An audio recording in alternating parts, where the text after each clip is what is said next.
11.3, vectors in 3D. Guys, I'm not going to spend a ton of time on this section because it's mostly stuff we've talked about, right? Just a couple things I want to point out, just again, to make sure we're all using the same language. We have our two representations of vectors, right? We have the one with the angled brackets, and we have the one where we're adding or subtracting scalars times unit vectors. Can use whichever one you like. Just be careful about mixing the two together. You wouldn't want to put an I inside those angled brackets because it wouldn't make sense. All right. So if you're using the first notation, all you're doing is just basically listing the scalars. If you use the second notation, it's the scalars multiplied by unit vectors, whichever one you're more comfortable with. Again, a lot of times you'll see me use the angled brackets. That's just what I've always used and what I'm most comfortable with. So the nice thing is the vector is going to work exactly the same thing as in 2D. And the reason that's so valuable is because 3D, as we saw, is very hard to draw. It's hard to draw a vector in 3D, but it has all the same properties that a 2D vector does. All right. So, you know, we looked at a slide almost exactly like this for a 2D vector. Adding and subtracting 3D vectors, you just add or subtract their components. A scalar multiple just multiplies across, and the magnitude is pretty much the exact same thing, except now we have that third component in there. Okay, again, it's just Pythagorean theorem. So again, this section we don't spend a lot of time on because we've actually already done a lot of this stuff. We can do a point between, a vector between a point in 3D, just like we could in 2D. And all we do is take our ending value minus our starting value for each component. So that generalizes, and that would be a vector between 0.1 and 0.2. Okay. Now, one thing I do want to emphasize is this vector that we have here is going from 0.1 to 0.2.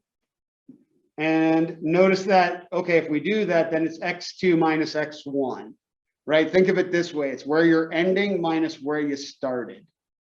If you get that backwards, you'll get a parallel vector just in the 180-degree opposite direction. All right, just all the signs would be backwards. But always think when you're finding a vector between 2 points, it's where you're ending minus where you're beginning. Okay. And if you have a displacement vector where it starts at the origin, well, then the point that it ends at is also makes up the components of your vector. So that's if you have one that starts at the origin. Because if you're starting at 0, 0, 0, you'd be subtracting zeros from the formula above. We still have a unit vector. Find a unit vector the exact same way we did in 2D. We'll be using unit vectors today when we get into dot product. Unit vector has a magnitude of 1. We do the same thing. Sometimes you'll hear the term called normalizing a vector. All you do is you take the vector and divide by its magnitude. Same thing we did before. Just remember, now that it's a 3-component vector, we're taking the square root of the sum of the squares of the 3 components instead of just 2. So everything extends really nicely. What's not easy to do is draw vectors in 3D. So what you guys are going to do today for this section is we're going to use CalcPlot 3D to do the 11.3 worksheet. And I'm not going to spend a lot of time on this because we haven't already, but just real quickly, so you know, this is always the default page as you've seen. To do a vector, if you go under here, there's your vector. You can see A, B, C. So you can put in any vector, and you can also define its initial point. Because what you're going to do in the worksheet is you're going to do a graphical representation of vector addition, which if you remember, that means we put the vectors tip to tip, and then we have that displacement vector going from the origin to the sum of the two. Okay, so that's going to be something I'm going to have you guys work on the worksheet. It's going to be super easy to do in Calculate 3D. And then just like you did last time to get the participation points, save your image, you put it in a Word doc and save it as a PDF and send it over. All right. So that's what we're going to do for 11.3. Any questions about that? Seem pretty straightforward. Okay. Like I said, that's why we don't spend a lot of time on it. We spent time on vectors last week, and this is just an extension of it. It's just, we're not going to draw vectors in 3D, but that's what we have Calculate 3D for. All right.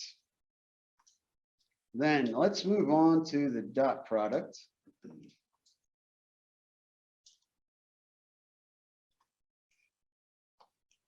This one's.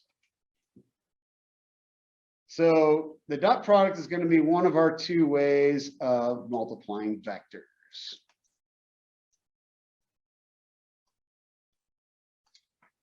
You know, we'll do, the other one will be cross product, and we're going to do that on Thursday. Dot product, very easy to use. We're going to talk a little bit conceptually what's going on, just to get kind of the hang of it. But again, basically what we want to think of, hey, this is a way of multiplying two vectors. You know, we saw adding and subtracting. So the dot product produces a scalar. All right. We'll contrast that with the cross product. Again, we'll do that one on Thursday, which produces a vector when you multiply the two of them together.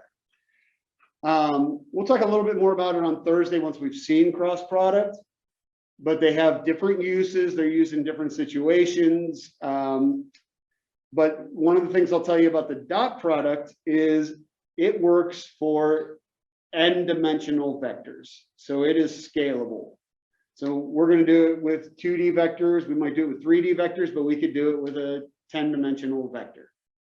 The cross product only works with 3D vectors, all right? And it has some very interesting properties, which we'll talk about on Thursday. So we're going to start off with a little bit of a context, just to kind of start to get the idea of dot product. And so imagine somebody pulling a wagon, and they're going to pull with 2 pounds of force and move the wagon 1 foot. So that's going to allow us to determine the work done to move the wagon. And now this is going back to the physics definition of work, which you likely saw in Calc 2 as well, which is just the force times the displacement. Okay. Now, the work done to move this wagon is going to be different depending on what angle we pull the wagon at. So first off, very basic scenario. Let's just say the force vector is 2 I-pounds and the distance vector is 1 I. Okay, so we're basically we're pulling this thing directly horizontal. Well, that's going to give us 2 foot-pounds of work, because we're going to take the component of the force vector in the direction of the distance vector. Well, they're in the same direction. This is just basic multiplication. Where it gets interesting, and this is where we can start to imagine what's going on, right? Imagine that being the handle of the wagon being at a 45-degree angle, right? Well, now the full force is not in the direction of motion, right? You can imagine pulling a wagon, right? The more horizontal you have the handle, the easier it is to pull. So that's what's going on here. So now only the component of the force vector in the direction of motion is counted when we go to multiply work. So only the rad 2I would go towards the work. So in this case, we'd be doing, because it's only because the distance will still be 1 foot. In this case, we're only doing rad 2 foot-pounds of work. And it's because we're pulling at that angle instead of keeping it horizontal. You know, you can imagine if we had it at 60 degrees. Now the component in this direction is only 1. And that's what gets multiplied by the displacement. So the reason I use this example is because we can all imagine, or we've all pulled something behind us at some time or another, and we know how that changing the angle changes how hard we have to pull. And so the only thing contributing to moving this thing forward is the component of the force vector that's in the direction of motion. We've talked about vectors and breaking them into components. That's what the dot product does. The dot product looks at the component of one vector in the direction of another vector and multiplies those two together. So that's essentially what the dot product does. So we're going to start off with the geometric definition. I'm going to talk a little bit about this one and where it comes from. So dot product, as you can see, is, you know, we have v dot w. So that little filled in dot means dot product because we're dealing with vectors. So we know that we're doing multiplication, and it comes up to be the magnitude of v times the magnitude of w times cosine of theta. All right, well, here's what's happening. So let's say we've got two vectors. That'll be v. Uh-oh. You're not moving enough. There we go. I guess we were too still. Perfect. The light wasn't switched. Yeah, I know. It didn't count as moving for some reason. And then we got W here. And we got some angle between them. Call it theta. All right. Now, what's happening is we are going to get the component of V. Let's do that in blue. We're going to get the component of V, right? That V1 component that's in the same direction as W, right? So all this is right angle trig. So that V1, well, it's the adjacent side. V is our hypotenuse. So V1 equals V times cosine of theta.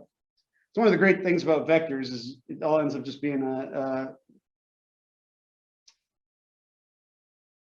being right angle trig. Let's try that theta again. So magnitude of V would give us the magnitude of V1. So what we're trying to do is multiply V1 times W. So that's what the dot product is. Well, we know V1 is V cosine theta. So subbing that in, there's our V W cosine theta. All right, so that's where the geometric formula comes from. The geometric formula is good if you know the vectors and the angle between them. Okay. 2D, that's really not going to be a big issue. It's easy to find an angle between two vectors. 3D gets a little bit harder. Any dimension above that, what does it mean to have an angle between two vectors that we can't represent geometrically, right? So the geometric definition, it has some uses, but it's a little limited, right? And we'll talk about one of the uses as we look at the other definition. Okay, now we also have an algebraic definition. The algebraic definition is very easy to use. Remember, dot product results in a scalar. So all you have to do for the algebraic definition is multiply the corresponding components of your vector and add them up, and you get a scalar. Again, very easy to use. Involves multiplication. So the dot product with the algebraic definition, as long as we know our vectors, that's what we'll use. Now, where the geometric definition can become helpful is, let's say we want to find the angle between two vectors, and we're given the vectors.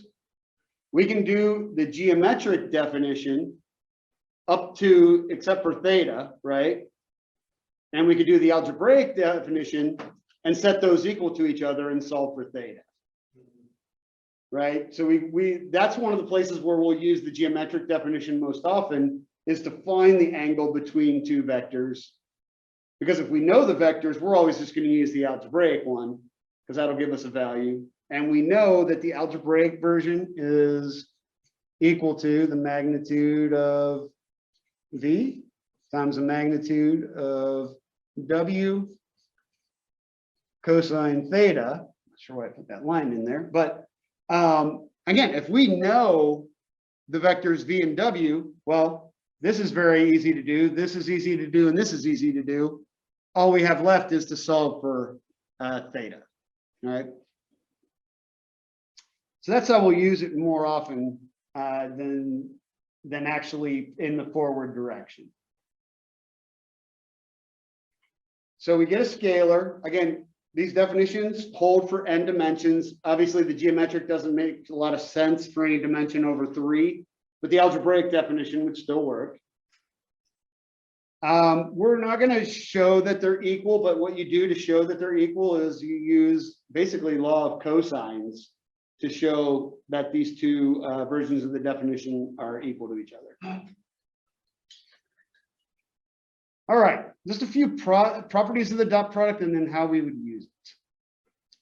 First off, because the dot product involves multiplication, it's commutative, meaning the order does not matter. If you do v times v dot w, it's the same as w dot v. That will not be exactly the same case with cross product. If you have a scalar, you can multiply the scalar by one of the vectors first, then dot product, or multiply by the other one first, then dot product, or dot product, then multiply by the scalar. All these are pretty basic algebraic properties. There's also a distributive property here at number 3 for our dot product. Okay. Now, this is going to be a big one, and we are going to see this a lot.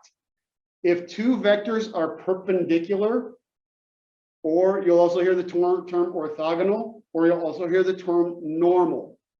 If they form a 90-degree angle, then their dot product is 0. Right? That's going to be really useful for us going forward. Remember, the geometric definition involved cosine. Cosine of a 90-degree angle is 0. In other words, there is no component of this vector in the direction of a perpendicular vector.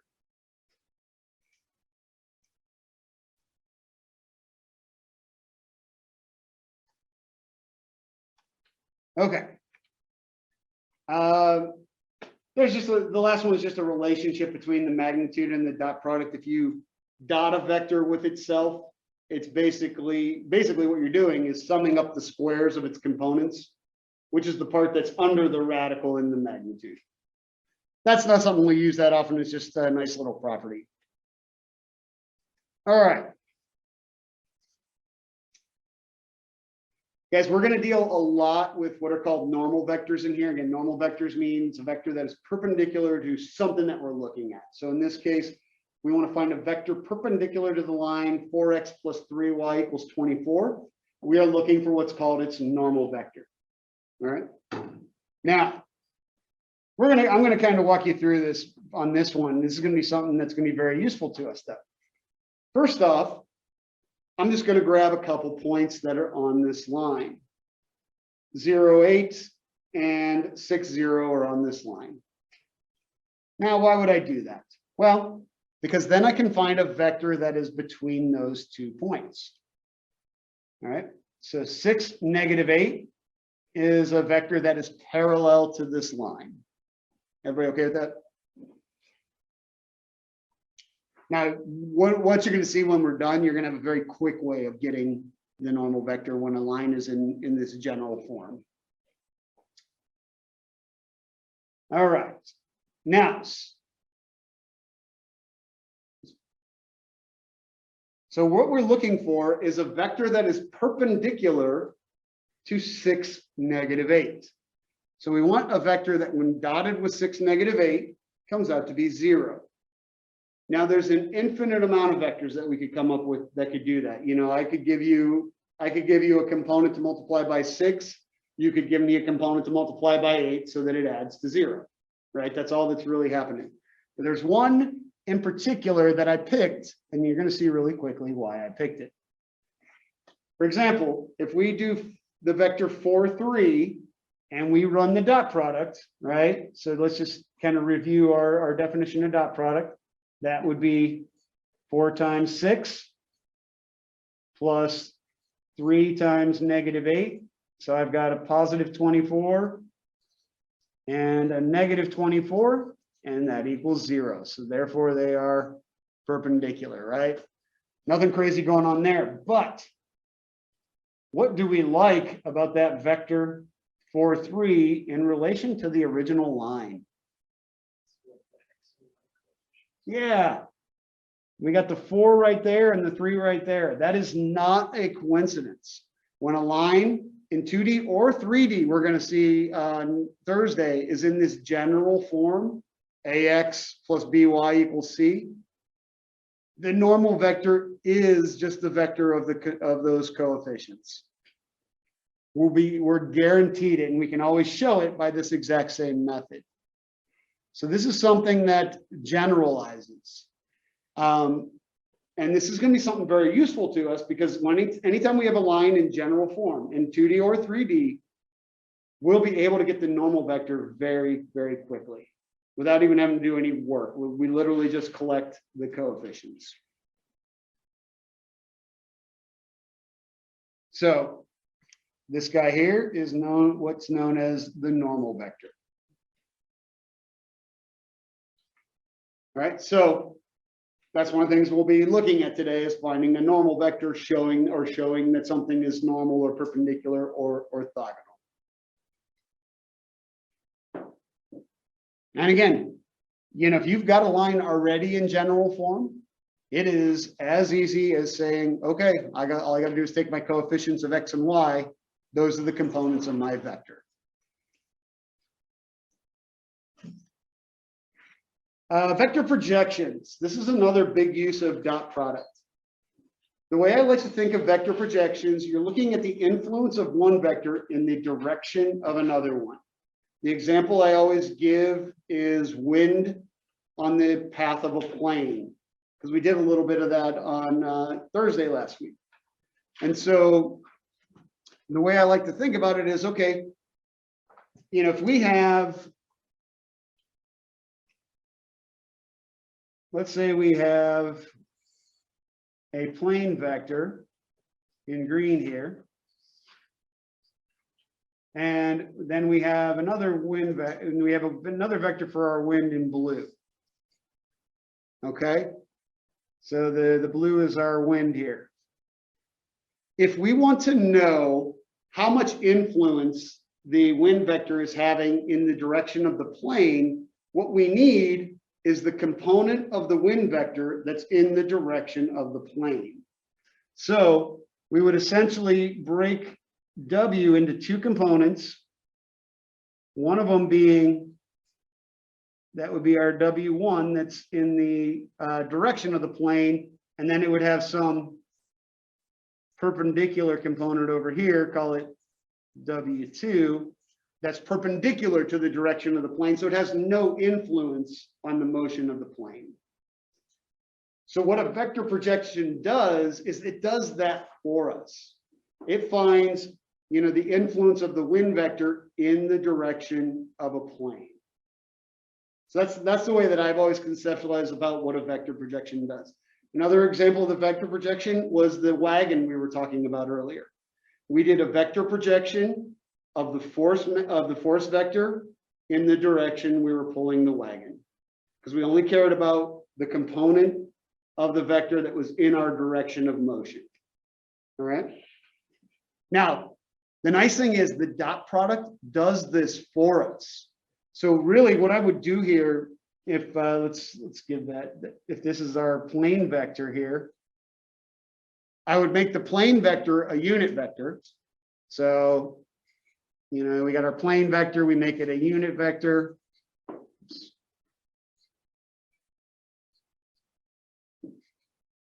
So that would preserve the direction of the plane.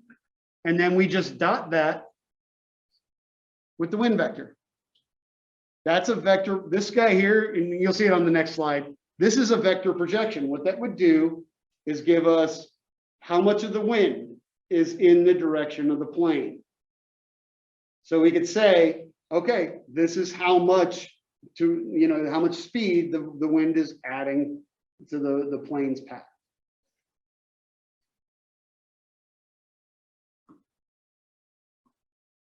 Or if the wind was blowing the other way, it would be how much. Yep, the wind is taking reduced. away. Yep. Okay, so a vector projection, again, just finds the component of the vector that's in the direction of interest. And really the only thing, it's a dot product, but you got to make sure that you turn the direction that you're interested in into a dot product, because you want to preserve the direction but get rid of the magnitude. Okay, so if you're doing a vector projection, in this case, I was talking about the wind in the direction of the plane. I need to make sure I turn the plane into a unit vector, because I only want to know the magnitude of the wind component, not what's going on with the plane.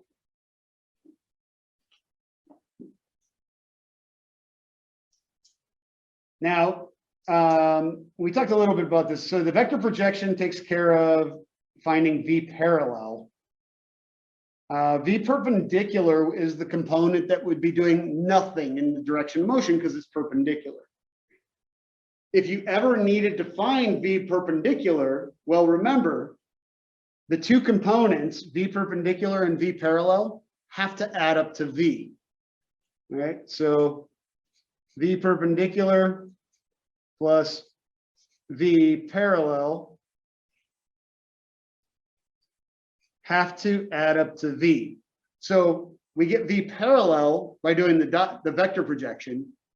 We know V because it was given to us, so we could always find V perpendicular by doing subtraction.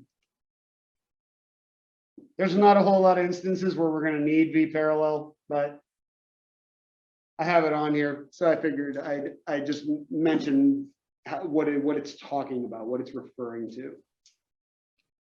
Dr. Clark, can you hear me? Okay. Oh, there's a little symbol missing here. There should be a dot there for a dot product. This is what we were just talking about. The vector projection. This is an alternative notation, the one that you saw in the video. Okay. I'm missing a symbol on all these. Again, I use the A.U here. So this is just showing how the two notations are the same. What's happening, and I want to make sure I clarify this. What's going on is, if you notice what's happening right here, that's the A.U.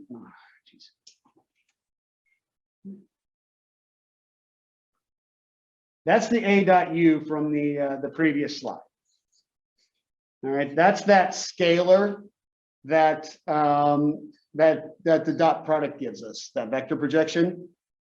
Now, what's happening here, multiplying by this, it's getting multiplied by the unit vector again, which is turning that scalar back into a vector. All right. So it depends on what it is we're looking for. Do we just need the scalar? Do we just need the magnitude? Or do we want the answer as a vector?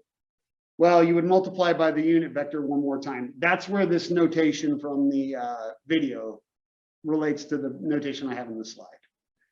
It's something that's been asked about in the past. So, yeah. So you want to get the unit vector of the object in question. So it's an airplane. You need the airplane's trajectory. Yep. In unit. You need to normalize it. Is that the word? Exactly. Okay. Always the one that's important needs to be turned into the unit vector, and it's effective. It stays in its regular. You got it. Okay. And the way that I always think about it is the reason we turn it into a unit vector is because we want to preserve the direction, but get rid of the magnitude. So the way you would know is which one do you care about the direction on? Well, we care about the direction of the plane, right? So that's going to be the one we normalize. Why don't you care about the speed of it, or you only want the magnitude, which is the speed, right? Well, No, so that's a speed. That's not. yeah, it's not that we don't necessarily care about the speed of the plane in general. Yeah. But just to give any, this is more just to conceptualize about what the dot product gives us. One way of thinking about it is it tells us, okay, what's the component of the wind that's in the direction of the plane? Because if we know that component, we can say, oh, the wind's going to add this many miles per hour to the plane's velocity. But so again, it's not that we don't care about the speed of the plane. It's just that you use it as an example to conceptualize what the dot product does. Okay. Other questions?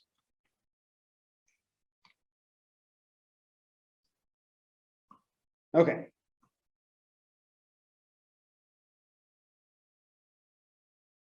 Okay. And we already did talk about this a little bit, so I'm not going to spend a lot of time on this.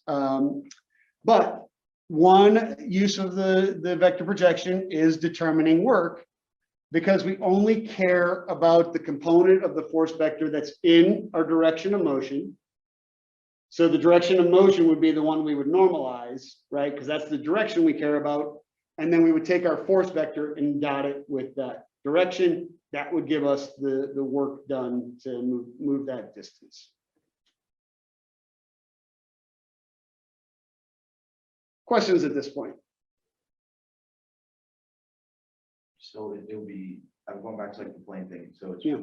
wind times the unit vector of the plane, Yes. which is then divided by the Well, the plane vector had to be divided by the plane magnitude to make it a unit vector. okay. So it would be just the plane vector divided, you said by the Magnitude of the plane vector. magnitude, and that gets you the unit vector. That gives you the unit vector in the direction of the plane. Okay. Because we've turned the plane vector into a unit vector. So what that does, that preserves the direction the plane's heading, but removes its magnitude, so that when we do the dot product, we know what we're getting, the magnitude wise, is just from the wind. So it isolates that. Makes sense. And then, like we were talking about on that last slide, if you wanted to turn it back into that would be a scalar. If we wanted to turn it back into a vector, we would just multiply by the unit vector of the plane again, which would be multiplying a scalar by a vector, which would turn it back into a vector in that direction. Other questions?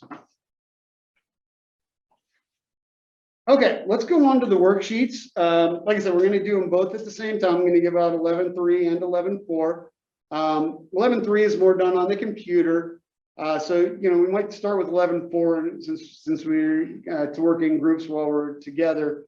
And I'm probably going to do number 7 at the end of class. So we're probably going to save, I don't know, maybe 5 to 10 minutes at the end to talk about number 7 on the 11.4 worksheet, because it's a really interesting problem involving the dot product.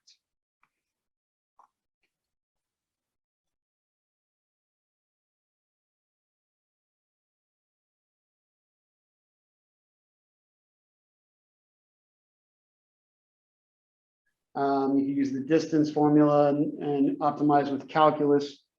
But I wanted to show you how we could do this one using the dot product.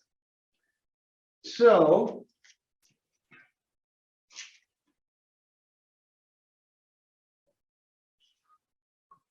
what's going on is actually, about that.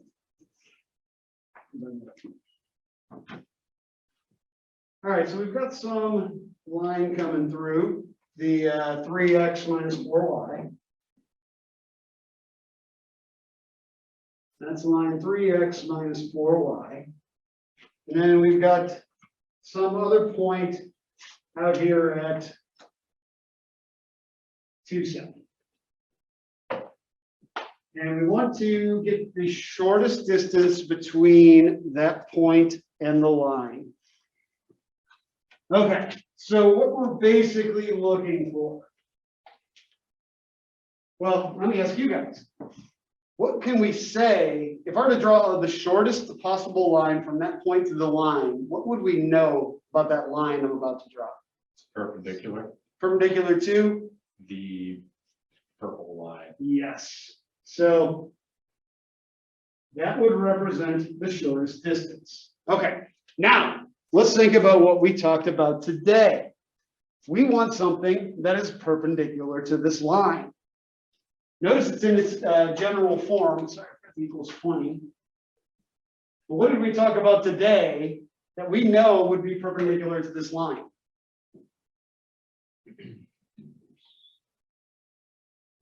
The negative 4x, 3y. Swapping them. We could do that if we wanted to create another line, but all we need is the direction. 3i minus 4j. Yeah, what's that called? 3i minus 4j, called the. Unit. All right, so it's the first time we talked about it. This thing has what's called a normal vector of 3, negative 4, or 3i minus 4j. And we know that that vector is perpendicular to our line. So I know that the direction of this vector, now this may not be 100% the representation of that vector, but that's going to be the direction of this vector 3, negative 4. Because we know that it is normal to our line. So what we know now is we want to move in a direction from 2, 7 to the line parallel to the normal vector. Okay, great. How are we going to do that? Well, here's where the dot product is going to come in. I'm going to pick a point on the line, and it can be any point. I don't know this point right now. If I did, we'd already be done, right? We could find it, but let's pick something easy. Let's pick this point right here. Because I know that when x is 0, y has to be negative 5. Okay? Now I could have picked any other point. I'm just picking one that I wanted one that was easy. Okay, now here's what we're going to do next. I'm going to find a vector that goes from 2, 7 to 0, negative 5. Again, something we know how to do. So that vector is going to be negative 5 minus 7. So it's going to have a j component of negative 12. You can see it's very steep. And 0 minus 2. All right. Cool. Everybody follow me so far? Okay. Now here, this is where the dot product comes in. Think about what we want. We want this right there. That is the vector component of this vector we just found in the direction of the normal vector. So if we call this guy V and this guy N, we want the vector projection of V in the direction of N. That's what the dot product does. So what we need is V dotted with the normal vector that is in the direction of n. Does that make sense? Again, I wanted to do this one with you guys because I don't think it's obvious how the dot product fits in initially. There's other ways of doing this problem using the distance formula and calculus. But this is a very, very slick way with what we were just talking about today. And again, we know everything now. We know V, we know N, like that. We know how to do a vector projection, so we can finish this thing off. Questions about this one? Now, I know I didn't quite finish it, but I got us far enough that I think you guys could do it, which is what I wanted. And I want to point a couple things out to just kind of bring home dot product. This here is going to give me a scalar, right? So what it's giving me is literally it's going to give me this distance right here. So it'll actually give me the magnitude of that vector. Now, like I was talking before, if I were to do this, and this is from the video that you guys watched for today. What that does is that turns it back into a vector, which would be the components for this vector right here. That goes from that point to the line. Now, that's not what we were asked for. We were asked for the magnitude of it. So we were done right here. Call that B. But I just wanted to really bring home that notation that you saw in the video and how it matches up with the way we've been using the dot product. Questions about that? This is actually a really cool problem because we do a lot of, this is an optimization problem, right? We're minimizing the distance between a point and a line. We actually just did it without any calculus.